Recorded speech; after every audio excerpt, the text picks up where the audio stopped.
Бүгінгі мектеп қабырғасында білім алып жатқан әрбір оқушы тәуелсіздігіміздің қадір қасиетін түсіне біледі. Олар егеменді елімізді, киелі жерімізді жан тәнімен сүйеді. Жасөспірімдердің бұл парасатты мінезіне нөмірі 35-ші Ғафуров атындағы жалпы орта мектебінде өткен мерекелік іс-шарада көз жеткіздік. Аталған оқу орнына барып шараға қатысқан тілшіміз тақырып сабақтасын. Біз тәуелсіз елдің ұландарымыз, киелі кең байтақ жерімізді, ұланғайыр ұлы отанымызды, егемендігі бар халқымызды жан тәнімізбен сүйеміз. Көк туымызды биіктен желбіретеміз. Әнұранымызды мәңгі шырқаймыз деген мына отан сүйгіш оқушыларға қарап, еріксіз бойыңда мақтаныш сезімі орнайды екен. Тәуелсіздігіміздің 30 жылдығына арналған мағынасы мардымды қара өлеңдерін шабыттанып, нақышына келтіріп оқығанда, жаныңды жадыратып, күпті көңіліңді сейілтіп, өмірге деген сүйіспеншілікті күшейте түседі. Тәуелсіздік мерекесі құтты болсын. Бүгін біздің мектебімізде тәрбиелік шара өткізілді.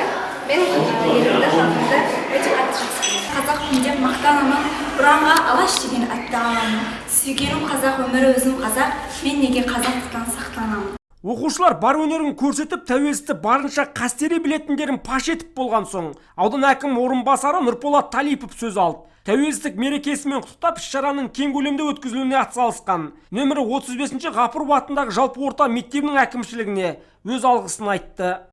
Бәрімізге оқушыларға денсаулықтарыңыз мықты болсын, отбасыларыңыз аман болсын, тәуелсіздігіміздің тұғыры нығая берсін, тік болсын.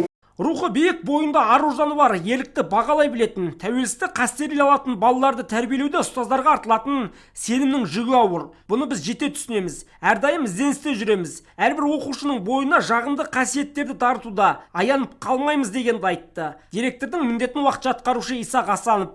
Тәуелсіздіктің маңыздылығын насихаттау, балаларымызды, білім алушыларымызды еліміздің патриот азаматы ретінде тәрбиелеу және солардың негізгі тәуелсіздігіміздің келешегі осы жастардың қолында бар, балаларымыздың қолында. Сол балаларымыздың бойына тәуелсіздік қасиеттерін сіңдіру. Енді қазіргі таңда бұл Бабажан Ғафуров мектебі ұлттық мектеп болып табылады. Біздің ауданымызда 3 ұлттық мектебі бар. Соның ішіндегі ең өзге ұлт өкілдері көп білім алатын осы біздің мектебіміз. Жалпы 780 оқушы бар. Сол оқушыларымыздың барлығы 100% тәжік ұлтының өкілдері. Алайда біздің Қазақстанға деген, біздің елімізге деген сүйіспеншілігі өте жоғары.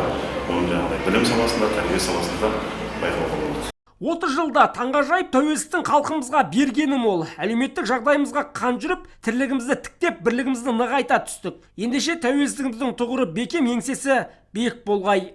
Жасан Әлібеков, Ерлан Сәрсенбеков, Сәт телеарнасының жаңалықтар қызметі.